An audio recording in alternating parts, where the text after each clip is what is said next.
بسم الله الرحمن الرحيم نحمده ونصلي ونسلم على رسوله الكريم فأعوذ بالله من الشيطان الرجيم بسم الله الرحمن الرحيم قل إني أمرت أن أعبد الله مخلصا له الدين.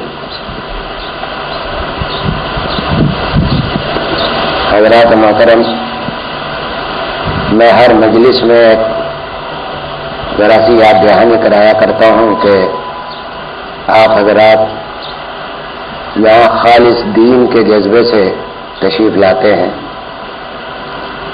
اور چھٹی کا دن ہے، اس چھٹی کے دن پہ آتے ہیں تو اس مجلس کا اصل فائدہ یہ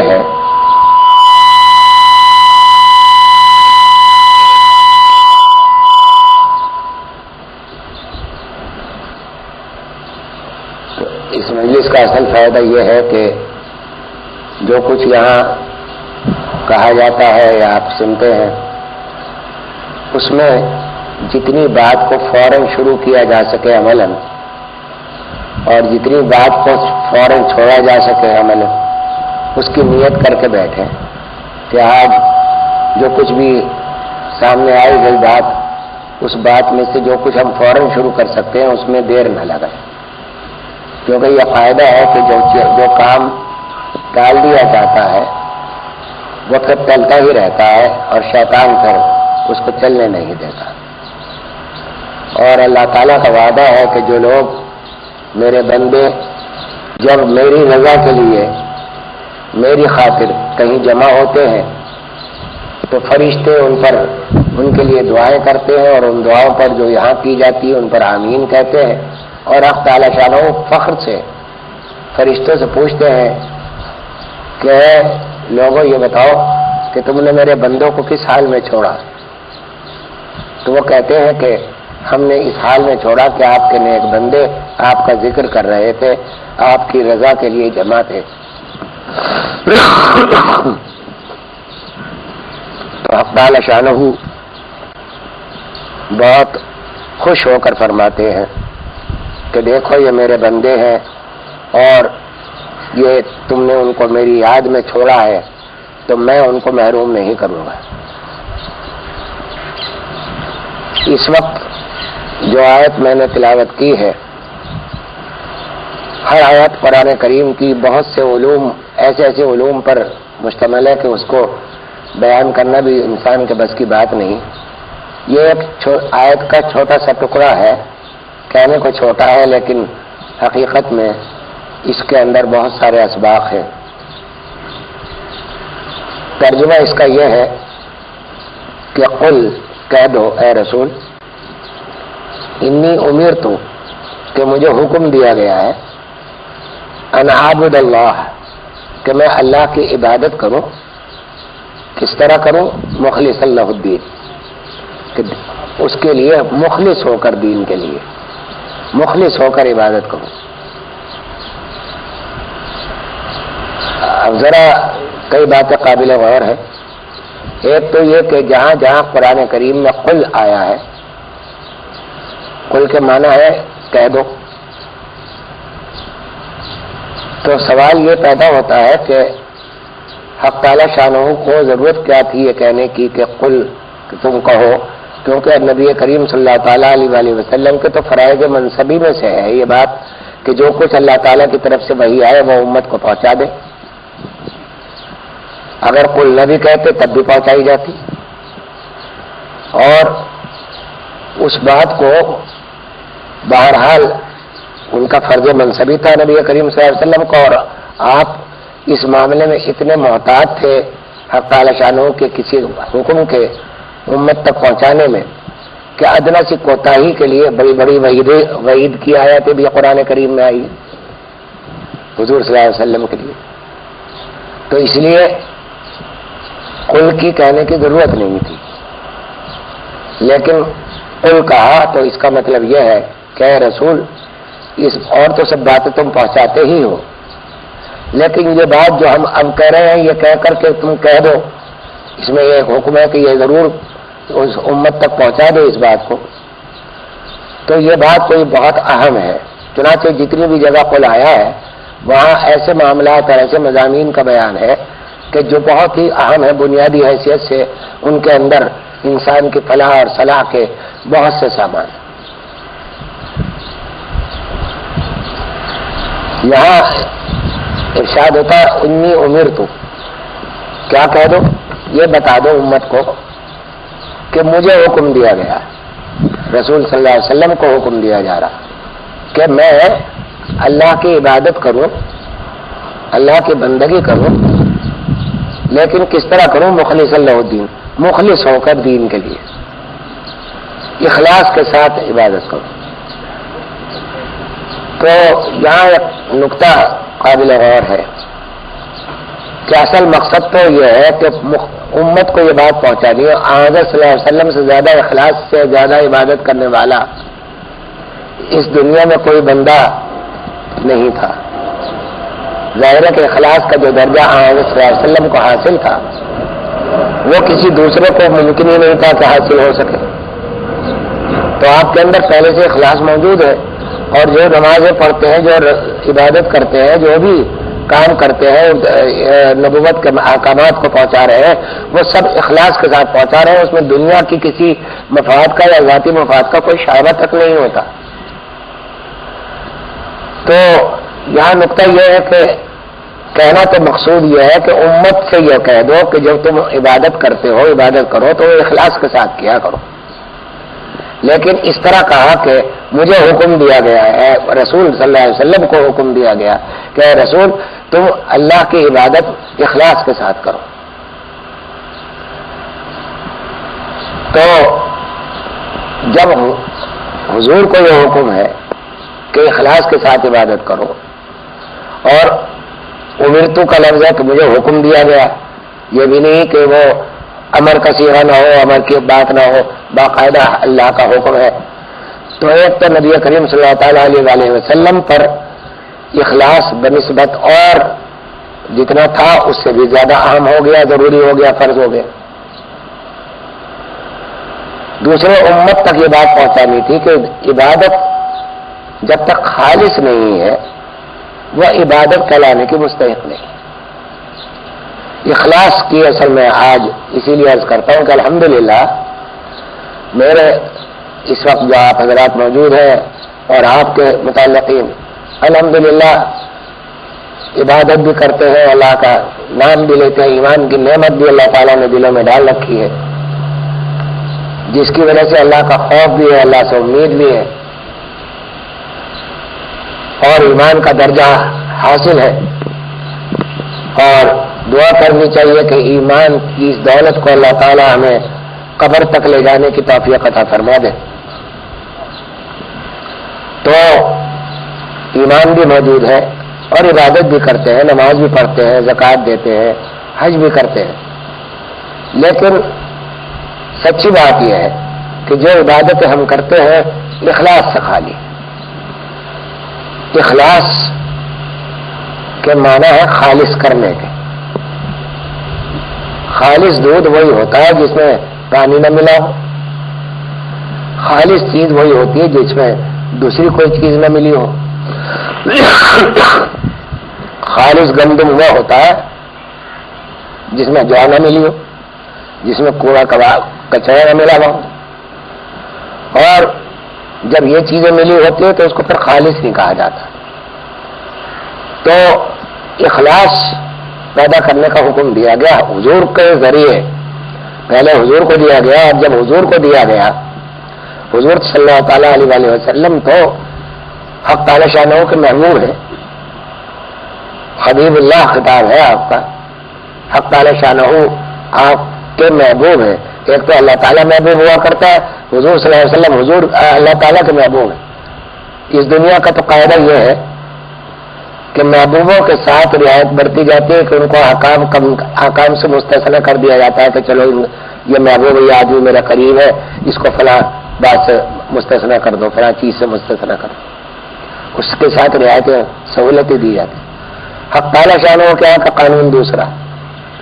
ان کا قانون یہ ہے کہ جو محبوب ہے اس کے ساتھ پھر احکام کا معاملہ زیادہ ہوتا ہے. آکام بھی اتنے ہی زیادہ ہوتے ہیں اور توجہ بھی اتنی ہی زیادہ ہوتی ہے. جو سبق یاد کرتا ہے شاگرد، استاد کی توجہ اس پر زیادہ ہوتی ہے، اس سے زیادہ سوال کرتا ہے، اس سے زیادہ پوچھتا ہے کہ بھائی سمجھ میں آیا نہیں. اور جو پیچھے بیٹھے ہوئے ہیں جمعیاں لے رہے ہیں اور جو کبھی پڑھائی میں حصہ نہیں لیتے، استاد کی توجہ ان کی طرف نہیں ہوتی. تو اسی طرح حق تعالی شانہ اپنے محبوبوں کو زیادہ احکام دیتے ہیں، ان کی چھوٹی چھوٹی باتوں پر بھی پکڑ کرتے ہیں. تو اس لیے ایک بات تو یہ ہے کہ یہاں اس دنیا میں حضور صلی اللہ تعالیٰ علیہ وسلم پر احکامات زیادہ تھے. چنانچہ ایک روایت میں تہجد دوسروں کے لیے نفل ہے لیکن آج صلی اللہ علیہ وسلم پر فرض تھا. تہجد کی نماز آج صلی اللہ تعالیٰ علیہ وسلم پر فرض تھی. تو محبوبوں کے ساتھ زیادہ معاملہ ہے کہ جو چیز دوسروں کے لیے نافلہ ہے، نفل والی ہے، وہ ان کے لیے فرائض میں سے. اس میں ایک اور بات بھی ہے، اور میں تو اس کو یہی سمجھتا ہوں کہ ہم تو یہ سمجھتے ہیں کہ جتنے زیادہ احکام ہمیں ملیں گے اتنی ہی زیادہ ہمارے اوپر پابندیاں اور ہمگرانی ہوگی. لیکن حضرت صلی اللہ تعالیٰ علیہ وسلم کا معاملہ اور اولیاء اللہ کا معاملہ اور اصحاب کا معاملہ ہمیشہ یہ رہا. اور آپ کا تو فرمان ہے، حدیث میں فرمایا کہ نماز میری آنکھوں کی ٹھنڈک ہے. اور ایک حدیث میں دنیا کے بارے میں یہ فرمایا کہ اگر دنیا کی وقت اتنی بھی ہوتی جتنی مچھر کا پر ہوتا ہے تو کفار کو یہ دنیا کا کوئی حصہ نہ دیا جاتا ہے. کہ بے حقیقت چیزیں اس لیے کفار کو دے دی.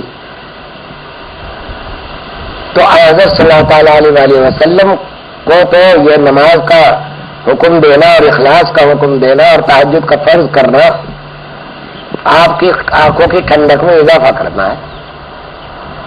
آپ کو تو نماز آپ کی غذا تھی، نماز آپ کا شوق تھا، نماز آپ کی بندگی کا عجیب طریقہ تھا. اور جو اولیاء اللہ کو جو لذتیں نماز میں آتی ہے، اصل اخلاص کے ساتھ جو نماز ہوتی ہے وہ ہمیں نصیب نہیں ہے. اس واسطے ہم اس کو باہر سمجھتے ہیں. ورنہ جن لوگوں کو نماز کی حقیقت حاصل ہے ان سے پوچھئے کہ نماز کیا چیز ہے، اس نماز سے کیا ملتا ہے، کیسے علوم دلوں پر القاء ہوتے ہیں، کس طرح حق تعالی شانہ کی محبت دل میں آتی ہے، کیسے اللہ تعالیٰ سے ہم کلامی کا شرف حاصل ہوتا ہے. اندر ہی اندر اللہ تعالیٰ سے رابطہ چلتا رہتا ہے، باتیں چلتی رہتی ہیں. ایک طرف سے خیال آ رہا ہے کہ دیکھو یہ ایسا کر لو، دوسری طرف سے شیطان کہہ رہا ہے کہ نہیں ایسا مت کرو، اور آپ اسے لڑ رہے ہیں، جنگ کر رہے ہیں. اللہ تعالیٰ کی خاطر ایک عجیب قسم کی ایک خاص مصروفیت ہے اللہ والوں کو، ہر وقت رہتی ہے، کوئی لمحہ خالی اس سے نہیں. تو اس واسطے اخلاص کو پیدا کرنے کا یہاں حکم دیا گیا. عرض یہ کرنا ہے کہ ہم اخلاص کیا ہے پہلے تو اس کو سمجھیں، اور پھر جب یہ سمجھ لیں تو پھر یہ دیکھیں کہ ہمارے اندر اخلاص کا کتنا درجہ ہے بھی یا نہیں ہے. اور اگر نہیں ہے تو پھر اس کو حاصل کرنے کی کوشش کریں اور اس کے حاصل کرنے کا طریقہ معلوم کریں کہ کہاں سے حاصل ہوگی وہ اخلاص کس طرح حاصل ہو. یہ مراحل ہے جو ضروری ہے. دیکھیں ہم نماز پڑھتے ہیں.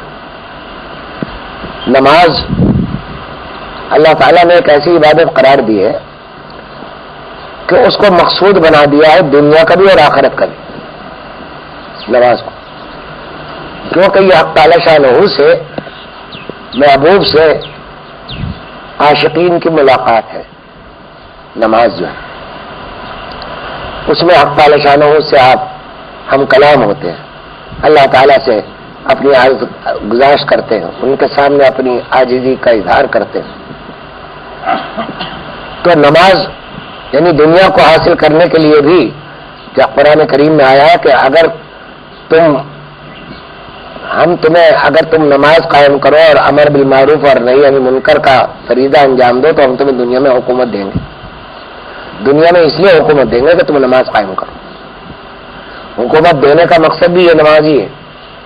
تو نماز کو اگر کوئی درست کر لے تو عبادتوں کی دوسری روح، عبادتوں کی روح حاصل ہو جاتی ہے اخلاص کے ساتھ۔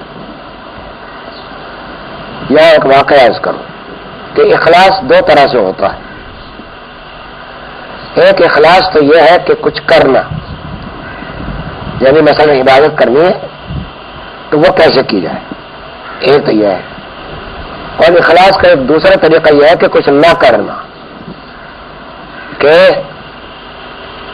کچھ غلط چیزیں ہیں جو گناہ ہے، اللہ کے نافرمانی کے چیزیں ہیں، ان سے بچنا۔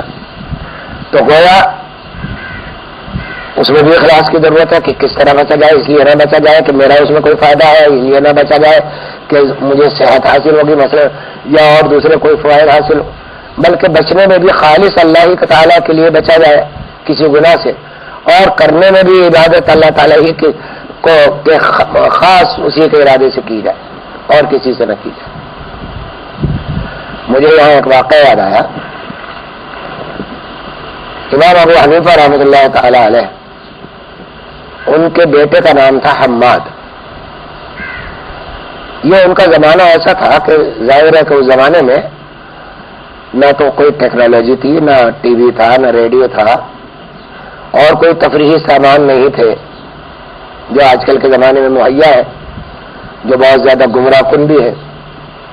اس زمانے کی سب سے بڑی ایکٹیویٹی یہ ہوتی تھی کہ مختلف مناظرے ہوا کرتے تھے، اور وہ مناظرے تو علماء کے درمیان ہوتے تھے، لیکن عوام ان میں بہت کچھ عوام تو تفریحی نقطۂ نظر سے شرکت کرتے تھے کہ یہ بھی دیکھیں کہ بھائی کون کس طرح کے دلائل دے رہا ہے، کون جیت رہا ہے، کون ہار رہا۔ ایسے یہ جیسے آپ کشتی دیکھ رہے ہو، دو پہلوان لگ رہے ہو تو وہاں دیکھتے ہیں کہ بھائی کس نے کیا داؤ چلا، اسی طرح وہاں دلائل چلتے تھے، وہ داؤ ہوتے تھے۔ تو امام ابو حنیفہ رحمۃ اللہ علیہ کے صاحبزادے ایک روز جانے لگے، پوچھا کہاں جا رہے ہو؟ باپ نے پوچھا، کہا کہ ایک جگہ مناظرہ ہے وہاں جا رہا ہوں۔ کہا بیٹا مناظرے ہم نے بھی کیے ہیں، لیکن میرا خیال یہ ہے کہ تم مناظرہ نہ کرو، مناظرے سے بچو۔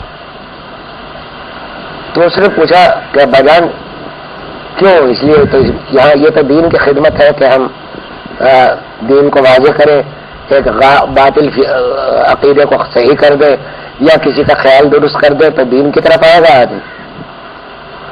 ہاں فرمایا کہ ہاں یہ فائدہ تو ہوتا ہے، لیکن بات یہ ہے کہ جب ہم مناظرہ کرتے تھے تو ہمارے پیش نظر یہ ہوتا تھا اور ہم دعا یہ کیا کرتے تھے کہ حق بات مخالف کی طرف سے نکلے، حق بات ادھر سے آئے تاکہ ہم اس کو قبول کر لیں۔ ہماری یہ نیت ہوتی تھی، اور یہ نیت اس لیے ہوتی تھی کہ ایسا نہ ہو کہ وہ غلط بات کہے اور ہم حق بتائیں اور پھر وہ اپنی غلط بات کو حق کہے، اس کے دلائل دینے لگے، تو وہ بہت بڑا گناہ ہے، بہت عظیم گناہ ہے، اس گناہ کا سبب ہم بنیں گے۔ سمجھے کہ وہ غلط بات پر باطل پر اڑے گا، باطل پر اڑنا ایک تو باطل کا ایک تو گناہ کرنا ہے اور ایک گناہ پر اصرار کرنا۔ اللہ پناہ میں رکھے، گناہ پر اصرار بعض دفعہ کفر تک لے جاتا، سمجھے آپ؟ تو گناہ تو اس لیے دیکھیں امام ابو حنیفہ کی نظر کہ فرماتے ہیں کہ ہم اس لیے مناظرہ کیا کرتے تھے کہ ہم دعا بھی یہ کرتے تھے کہ حق بات کہیں ادھر سے آ جائے، اور ادھر سے آئے گی تو ہم حق قبول کر لیں گے آسانی سے۔ لیکن اگر ادھر سے باطل آیا، ہمارے لیے واجب ہوگا کہ ہم اس باطل کا رد کریں۔ جب ہم رد کریں گے تو وہ اپنی بات کو اونچا رکھنے کے لیے اس باطل کے دلائل دے گا اور حق گناہ پر اصرار کرے گا، تو یہ ہمیں بہت برا لگتا تھا۔ اب اگر تم اس جذبے کے ساتھ مناظرہ کرنا چاہتے ہو تو کرو، ورنہ آج کل تو یہ عام طور سے یہ ہوتا ہے کہ مناظرے میں دو پہلوان لڑ رہے ہوتے ہیں، وہ اپنا داؤ مار رہا ہوتا ہے یا اپنا داؤ مار رہا ہوتا ہے، اور اس کی پرواہ نہیں ہوتی کہ کیا صحیح ہے کیا غلط ہے۔ تو دیکھیے مناظرہ میں یہ اخلاص کی ایک کیفیت اس سے ظاہر ہوتی کہ خلوص کیا ہے، اخلاص کس کو کہتے ہیں؟ مناظرہ کا ایسے ہی مجھے ایک اور واقعہ یاد آ گیا. آج کل مدارس دینیہ قائم ہیں، ان پر بڑی قدغن بھی لگی ہوئی ہے، ان پر نظر بھی بہت ہے دشمنوں کی. دین جو مدارس صحیح ہے اور حق تعالی شانہ کے خوف کے ساتھ ایمان کے ساتھ چل رہے ہیں، یہ دین کی حفاظت کے اڈے ہیں. میں ان دکانوں کی بات نہیں کرتا جو اس لیے قائم کیے جاتے ہیں کہ وہاں چندہ ملے گا، اس کی بنیاد پر ہماری روٹی چلے گی یا ہماری سیاست چمکے گی. ایسے مدارس کی بات میں نہیں کر رہا ہوں، لیکن جو حق تعالی شانہ کے دین کو پھیلانے ہی کے لیے وہ ہے، ان مدارس کی بات کر رہا ہوں. یہ دین کے حفاظت کے اڈے ہیں، ان کی حفاظت تمام عوام پر، تمام پاکستانیوں پر ضروری ہے. تمام جہاں جہاں بھی مدارس ہیں ان پر واجب ہے، یہ فرض کفایہ ہے. کچھ لوگ اگر ادا کر رہے ہیں تو آپ کے اوپر سے وہ فرض ادا ہو گیا، لیکن اگر سب یہ فرض ادا نہیں کریں گے تو تمام قوم گنہگار ہو. تو مجھے یاد آیا واقعہ کہ تھانہ بھون میں حضرت مولانا اشرف علی تھانوی رحمۃ اللہ علیہ قدس اللہ سرہ کا ایک مدرسہ تھا، خانقاہ تھی. وہاں کچھ لوگوں نے کچھ عرصے کے بعد ایک مدرسہ دوسرا قائم کرنے کی کوشش کی، آپ کو بھی معلوم ہوا. تو پہلے خود اپنے دل کو ٹٹولا کہ اس مدرسے سے قائم ہونے سے آپ کو خوشی ہو رہی ہے اندر اندر یا کچھ دکھ ہو رہا ہے. خیر ایک نتیجے پر پہنچے. پھر یہ محسوس ہوا کہ چھوٹی سی جگہ ہے، تھانہ بھون بہت چھوٹی جگہ تھی، وہاں ایک دینی مدرسہ قائم ہے اور صحیح بنیادوں پر، صحیح سنت کے طریقوں پر اس کی بنیاد ہے. کوئی چندہ وندے کی اپیل نہیں ہوتی، خود ہی جو کچھ اللہ تعالیٰ کہیں سے بھیج دیتے ہیں اس سے مدرسہ چل رہا ہے. تو اس لیے اگر کوئی دوسرا مدرسہ قائم ہوا تو یہاں کمپٹیشن کی فضا قائم ہو جائے گی اور ضرورت سے بھی زائد ہوگا. کیونکہ اگر ایک چھوٹے سے محلے میں ایک مسجد ہو تو کافی ہے، اگر وہاں 3 مسجدیں ہو جائیں تو پھر وہ زیادہ 2 مسجدیں ہو جائیں تو غیر ضروری ہوگا، اس کے کچھ نقصانات بھی ہوتے ہیں، فائدے بھی ہو سکتے ہیں. تو آپ نے یہ کیا کہ ان مدرسے کے منتظمین کے پاس خود ہی تشریف لے گئے اور فرمایا کہ بھائی مجھے بہت، میں نے اپنے آپ کو ٹٹولا، مجھے خوشی ہوئی کہ اب یہ ذمہ داری جو میں نے سنبھال رکھی ہے اب آپ اس کو سنبھال لیں گے. تو میری پیشکش یہ ہے کہ اس وقت جتنے اساتذہ میرے پاس کام کر رہے ہیں وہ میں آپ کے پاس بھیج دیتا ہوں، اور جتنا اس فن میں کچھ پیسے لوگوں نے ڈال رکھے ہیں وہ فن آپ کو دے دیتا ہوں اور مجھے آپ فارغ کر دیجیے. البتہ یہ ہے کہ یہ اس کے بعد چندے کی اپیل یہاں نہیں ہونے دوں گا. میں چندہ کی اپیل اس طرح نہیں کریں گے کیونکہ اس میں دین کی مجھے وہ خط کی معلوم ہوتی ہے. اخلاص کے ساتھ کام کرے تو میں بہت خوش ہوں گا. تو وہ گئے. اب ظاہر ہے کہ ان کا ایک نام تھا، ان کا ایک عزت تھی، سارے قصبے والے بھی. تو انہیں بڑی شرمندگی اور انہیں معافی چاہیے. کہا کہ ہم اس خیال سے باز آتے ہیں، ہم اس بنیاد پر جس طرح آپ چلا رہے ہیں شاید ہم نہیں چلا سکتے. تو اس طرح یہ عرض کر رہا ہوں کہ یہ اخلاص کے پیدا کرنا یہ ضروری ہے. اگر اخلاص نہیں ہوگا تو وہ غیر خالص چیز ہوگی. جس طرح یہاں ایک بات عرض کروں کہ دودھ میں ملاوٹ کے کئی طریقے ہوتے ہیں. ایک طریقہ تو یہ ہے کہ دودھ میں پانی ملایا جائے. دوسرا طریقہ یہ ہے کہ پانی میں دودھ ملایا جائے، اور آج کل بہت سے لوگ یہ بھی کرتے ہیں. اور تیسرا طریقہ یہ ہے کہ دونوں کو، پانی کو، دودھ کو ایک علیحدہ دوسرے برتن میں ایک ساتھ ڈال دیا جائے. یہ بھی ملاوٹ کا ایک طریقہ ہوتا ہے. چنانچہ ایک لطیفہ یاد آیا کہ تو ایک دودھ والے سے کہا یار تم پانی ملاتے ہو؟ نے کہا قسم کھاتا ہوں میں نے پانی نہیں ملا تھا. اور اس نے قسم کھا لی. کہا بھائی بالکل، میں دیکھتے ہوئے کہنے لگا کہ نہیں بالکل پانی نہیں ملا. تو نے کہا اچھا دیکھو انہوں نے کہا دکھاؤ میں کیا کرتا ہوں. انہوں نے کہا کہ میں دیکھو پانی میں دودھ ملاتا، دودھ میں پانی نہیں ملا. قسم کھا لی کہ میں نہیں ملاتا. تو اسی طرح عبادات میں بھی یہی 3 طریقے ہیں ملاوٹ کہ خالص عبادت میں کوئی غیر اللہ کی کوئی غرض، دنیا کی کوئی غرض، ذات کی کوئی غرض، مال کی کوئی غرض ملا دی جائے. جیسے نماز اللہ کے لیے پڑھتے ہیں آپ، لیکن فرض کیجئے کہ آپ کسی کو یہ نماز پڑھنے کے لیے کھڑے ہو رہے ہیں. عام طور سے نماز بہت مختصر پڑھتے ہیں، لیکن پیچھے ایک آدمی بیٹھے ہیں، ان کو نماز تو پڑھی آپ نے پہلے بھی پڑھتے تھے، آج بھی پڑھی، لیکن اب ذرا طویل نماز پڑھ رہے ہیں یہ دکھانے کے لیے کہ میں بڑی اچھی نماز پڑھتا ہوں. فرض کر لیجیے اب یہ طوالت جو ہوئی یہ نماز ریا کی نماز ہوئی، اس میں یہ دودھ میں پانی مل گیا. سمجھے آپ؟ یہ خالص عبادت نہیں رہی. یہ آپ نے اللہ تعالیٰ کے کام کو، دنیا کے کام کو اس میں ملا دیا اللہ تعالیٰ کے ساتھ، تو یہ ریا ہو گئی. اور ریا بالکل شرک کے مقابل ہے اور اخلاص کے بھی مقابل ہے.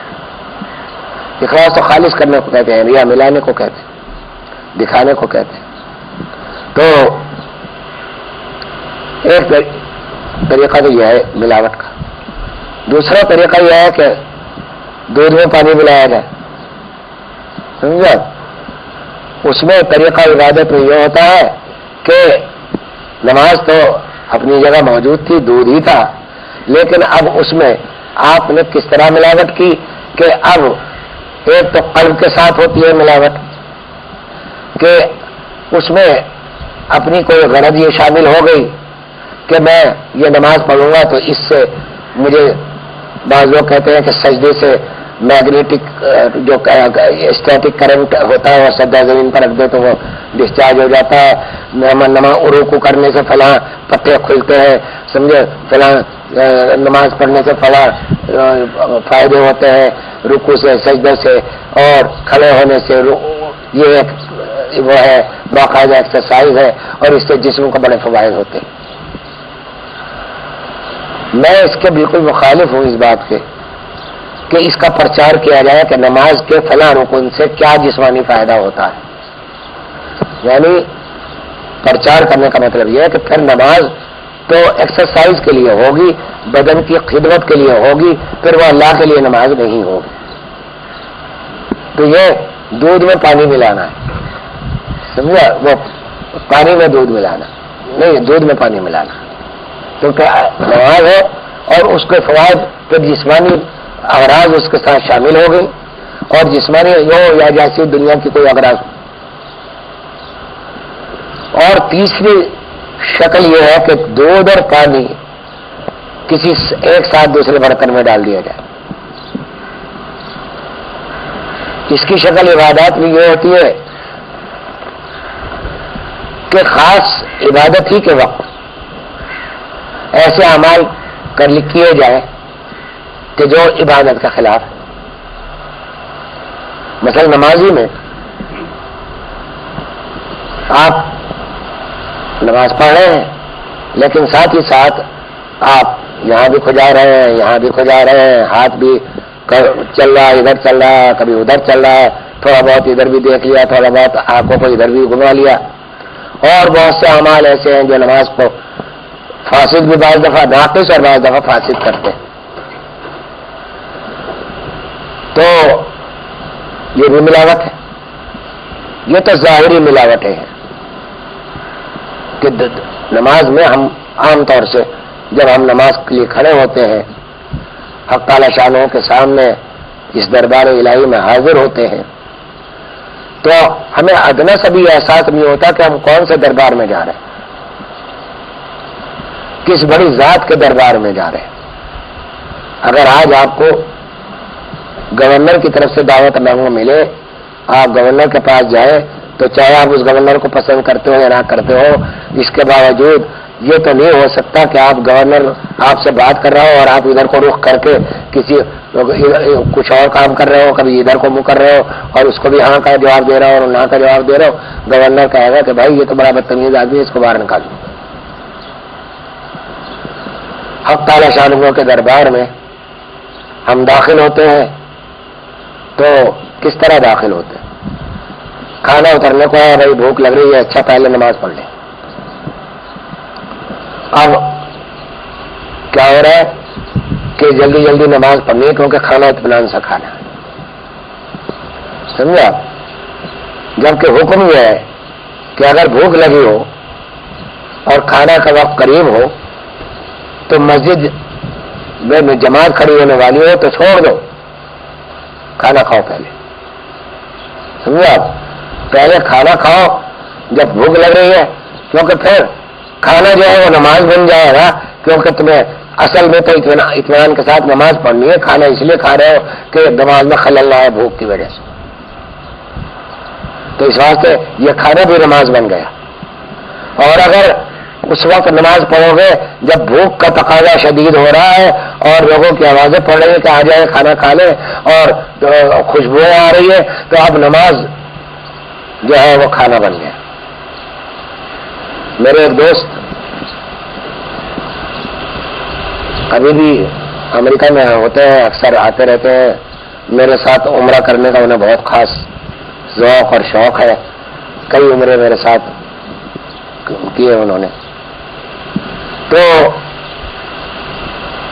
یہاں مجھے اس ذکر پر ایک واقعہ پہلے یاد آ گیا، پہلے وہ سنا دوں، بعد میں ان دوست کا واقعہ بیان کروں۔ ایک صاحب ایک میزبان کے یہاں ایک مہمان آئے، میزبان نے دعوت کی، میزبان حاجی تھے۔ کھانے کے دوران انہوں نے نوکر سے کہا کہ بھائی اس سراہی سے پانی لاؤ جو میں دوسرے حج میں لایا تھا سراہی۔ تو یہ مہمان اللہ والے تھے، انہوں نے کہا بھائی آپ نے ایک جملے میں دونوں حج کا ثواب کھو دیا، سمجھے؟ کہ آخر اس کی کیا ضرورت تھی، پانی منگوانا تھا منگوا لیتے۔ اب آپ یہ جتا رہے ہیں کہ میں نے 2 حج کیے ہیں اور دوسرے حج میں یہ سراہی لایا تھا، اس سے میں پانی لیا۔ تو مجھے اپنے یہ عمرے کی بات کرتے ہوئے خیال آیا کہ یہ بھی کہیں اللہ نہ کرے ایسے ہی کسی دیت میں نہ شامل ہو جائے کہ عمرے میں نے بہت کیے، الحمدللہ اللہ نے کرائے۔ تو وہ عمرہ کس طرح کرتے تھے، ان کو ایک تکلیف یہ تھی اور وہم زیادہ تھا، تکلیف کم تھی، کہ پیشاب کے قطرے کا ان کو وہم ہوا کرتا تھا کہ مجھے پیشاب کا قطرہ رہ گیا ہے، وہ وہم نکلے گا بعد میں۔ کراچی سے ہم روانہ ہوتے، پوری رات گزر جاتی سفر میں، اور پھر جدہ جدہ میں وہ امیگریشن میں بہت وقت لگتا ہے، وہاں سے پھر مکہ مکرمہ روانگی ہوتی۔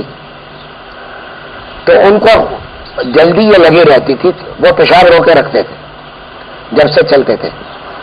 یعنی بعض دفعہ تو ایسا ہوا کہ ہم عصر کے وقت زور کے بعد نکلے، اور عصر کے وقت اگر جا رہی فلائٹ میں زور کے بعد نکلنا ہوتا تو زور کے بعد نکلے، مغرب کے بعد تقریباً پہنچے جدہ میں دیر لگی، وہاں سے ٹیکسی لی یا کسی کو اگر کہہ دیا تو گاڑی لے کے آ گیا کوئی، تو اس کے ساتھ مکہ مکرمہ پہنچے، آخر رات میں پہنچے، تھک کر برا حال ہے، پیشاب کی حاجت بہت شدید ہے، لیکن میں نے کہا بھائی چلو ہوٹل چلو کر لیجیے، آپ ہوٹل جائیں، میں تو عمرہ کر کے آؤں گا، اس لیے کہ انہیں پیشاب کرنا۔ اب وہ عمرہ کرنے کے لیے بیٹھا ہے، وجہ یہ ہے کہ تقاضا ان کو پیشاب کا ہے۔ میں شروع میں تو بہت نرمی سے سمجھاتا رہا، ان کو میرے شاگرد بھی ہیں وہ، تو شروع میں تو نرمی سے سمجھاتا رہا کہ بھائی یہ طریقہ صحیح نہیں ہے، ہوٹل جاؤ آرام کرو، اور اب اتنے تھک گئے ہو کہ اب اس تکان میں جو عمرہ کرو گے وہ اس میں مزہ کیا آئے گا، مزہ کا مقصود نہیں ہے، لیکن اس کے ارکان بھی کسی بے دلی کے ساتھ ادا ہوں گے، یہ کام نہ کرو، پڑھ کے سو جاؤ، صبح فجر میں جائیں گے فجر کی نماز پڑھ کے پھر عمرہ کر لیں. لیکن ان کی سمجھ میں نہیں آیا. ایک آدھ دفعہ تو وہ عمرہ کر کے چلے آئے. تو جب مجھے مربت بہت ہے طبیعت میں میرے، تو میں نے ایک روز سختی کے ساتھ ان سے کہا، میں نے کہا میاں تم خوش ہوتے ہو گے کہ میں نے عمرہ کر لیا اور میں فارغ ہو گیا، بوجھ اتار دیا ذہن سے. تم نے عمرہ نہیں کیا، تمہارا عمرہ تو پیشاب کے لیے ہوتا ہے، سمجھے، اور اس لیے عمرہ کرتے ہو کہ مجھے پیشاب کر دو. تو اس واسطے اس سعادت کو چھوڑو، یہ گناہ ہے. تم اس کو سمجھتے ہو کہ ہم نے کوئی بڑا فضیلت حاصل کر لی. یہ فضیلت نہیں ملی، یہ اس میں تمہاری بے چینی پیشاب کے لیے ہے. سب کچھ چھوڑ رکھا تم نے. جب سے ان کو ہوش آیا، اور اس کے بعد خیر پھر وہ یہی کرتے ہیں کہ ہوٹل میں جا کے پہلے آرام کرتے ہیں، سفر کرتے ہیں. ابھی کل ہی پرسوں ایک خاتون کا نہیں ایک صاحب کا اٹلی سے فون آیا کہ عمرے کو جانے کا ارادہ ہے ابھی ان کا. کہنے لگے ہم یہ بتائیے کہ عمرے میں ہم وہاں سے اگر احرام باندھتے ہیں اٹلی سے تو پسینہ بھی ہے، یہ بھی ہے، بدبو آتی ہے. حضور صلی اللہ علیہ وسلم نے فرمایا کہ خوشبو لگا کے آیا کرو مجمع میں، اور وہ اس طرح سے پسینے کی بو آتی ہے. پیاز کھا کر آنے کو منع کیا مسجد میں. تو بتائیے کہ کیا کریں. میں نے کہا بھائی اول تو تمہیں یہ کس نے کہا کہ تم اٹلی سے احرام باندھو؟ میقات کے قریب جب اعلان ہوتا ہے ہر جگہ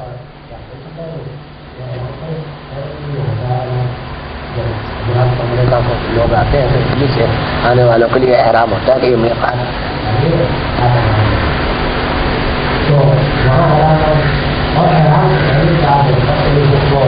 خوشبو لگا. یہ بات شاید بہت لوگوں کو نہیں معلوم، لوگ اس کے واقف نہیں.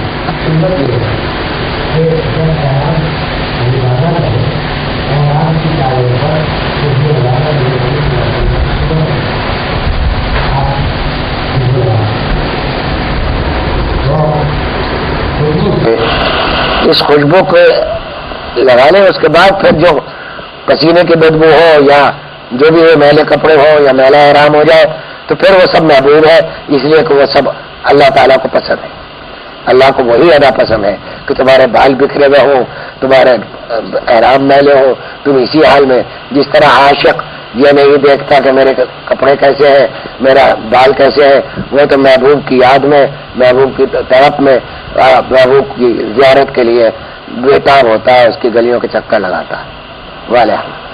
تو بہرحال خلاصہ یہ ہے کہ اخلاص کو پیدا کرنا چاہیے، اور بغیر اخلاص کے عبادت، دیکھیے یہاں میں یاد کر دوں، اس کو سمجھنا بڑا مشکل، یعنی مانتے ہم سب ہیں، جانتے بھی ہیں سب ہیں، لیکن سمجھنے میں کمی ہوتی. نماز اور یا عبادت کوئی بھی ہے، ہر عبادت کی، میں اکثر پہلے بھی کہتا رہا ہوں، ہر عبادت کی ایک روح ہوا کرتی اور ایک جسم ہوتا. جس طرح انسان کا ایک جسم اور ایک روح، ضروری دونوں ہے.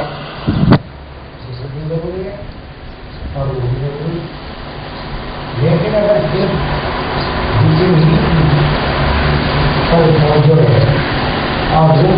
نہ ہو تو جسم موٹا ہوتا چلا جائے گا، روح سسکتی چلی جائے گی، روح کمزور ہوتی جائے گی، غلبہ جسمانی خواہشات کا ہو جائے گا اور بہیمیت کا غلبہ ہو جائے گا. آدمی اس مقصد سے دور ہو جائے گا جو اس دنیا میں آنے کا مقصد ہے اس کے، وہ یہ کہ اللہ تعالیٰ کے ساتھ تعلق مضبوط کر کے اس کی معرفت اور اس کے محبت کے ساتھ اللہ تعالیٰ کے خدمت میں حاضر ہو، اس کی عبادت اور بندگی کرے. تو اب جسم کے بغیر روح بیکار، کیونکہ روح اس وقت، جسم جو ہے روح کا عارضی پنجرہ ہے، اس پنجرے کے بغیر روح نہیں حاصل ہو سکتی، اور پنجرہ روح کے بغیر پنجرہ بیکار. اچھا اب دیکھیں، نماز عبادتوں کے کئی درجے ایسے ہوتے ہیں کہ جن کی وجہ سے وہ عبادت ہی نہیں رہتی، اور بعض دفعہ ناقص ہوتی ہے، بعض دفعہ فاسد ہوتی ہے۔ دیکھیے ایک آدمی جس کے ایک ہاتھ نہ ہو، انسان تو ہے لیکن ایک ہاتھ نہیں ہے، تو وہ آدمی مکمل نہیں، ناقص ہے۔ آنکھ نہ ہو ناقص ہے، کان نہ ہو ناقص ہے آدمی۔ اس کو نام لے کر جب کہا جائے گا کہ فلاں شخص آیا، فرض کرو اس کا نام حامد ہے، تو یہی کہا جائے گا کہ حامد آیا، لیکن وہ حامد ناقص ہے ایک اس حامد کے مقابلے میں جس کے کا ناک سب ٹھیک ہے۔ بالکل یہی حال ہماری نمازوں کا ہے، ہماری زکوٰۃ کا ہے، ہمارے روزوں کا ہے، ہمارے حج کا ہے۔ کیا میں نے اکثر دیکھا ہے اور دیکھتا رہتا ہوں، خاص طور پر عورتوں میں یہ مرض بہت زیادہ ہے، اس کی اہتمام کی ضرورت ہے کہ ارکان نماز جو ہے یہ اعضائے رمضان ہے، نماز ہے۔ اب مثلاً قیام ہے، اللہ اکبر میں کہنے کے بعد یہ ایک رکن ہے، یہ جسم ہے، سینہ ہے۔ رکوع ہے، یہ ہاتھ ہے، پاؤں ہے، اسی طرح سجود ہے اور جتنے ارکان قاعدہ وغیرہ۔ میں نے دیکھا ہے کہ کئی غلطیاں لوگوں سے ہوتی ہے اور اس غلطی چونکہ عادت ہو جاتی ہے تو اس واسطے اس غلطی کو غلطی کا احساس بھی ختم ہو جاتا ہے کہ وہ غلطی ہے۔ مثلا رکوع میں گئے تو ایسا لگتا ہے کہ جیسے بس جھٹکا کا مارا اور کھڑے ہو گئے، ایک دفعہ بھی آرام سے نہیں کیا۔ تو یاد رکھیے کہ رکوع جب تک رکوع ہی نہیں ہوتا جب تک کہ کمر پوری طریقے سے جھک کر سیدھی نہ ہو جائے، وہ رکوع ہی نہیں ہوا۔ تو یہ ایسے ہی ہے جیسے کوئی عزم کاٹ دیا جائے کسی انسان کا،